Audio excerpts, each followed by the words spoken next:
Nakikipagtulungan ng National Food Authority Isabela sa mga pribadong rice miller upang mapabilis ang paggiling ng bigas at makapagbakante ng espasyo sa kanilang mga bodega kasabay ng pagdating ng mga bagong ani mula sa mga lokal na mga magsasaka ngayong panahon ng pamimili ng palay. Ayon kay Branch Manager Maria Luisa Lulucusen, halos napupuno na mga bodega ng NFA sa Isabela na may lamang 684,000 na sako ng palay at 100,000 na sako ng bigas mula sa kabuuang kapasidad na 941,000 na sako. Target ng ahensya na bumili ng 100,000 sako ng palay mula sa mga rehistradong magsasaka na posibleng tumaas pa sa tulong ng mga lokal na pamahalaan at katuwang na ahensya.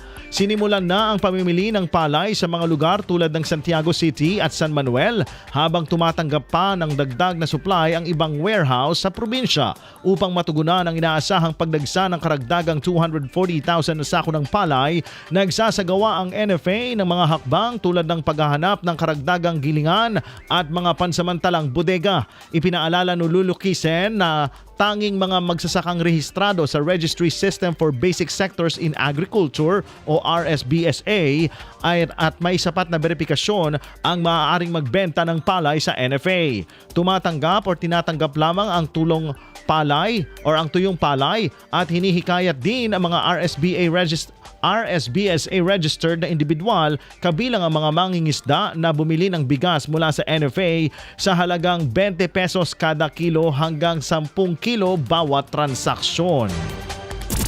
IFM News.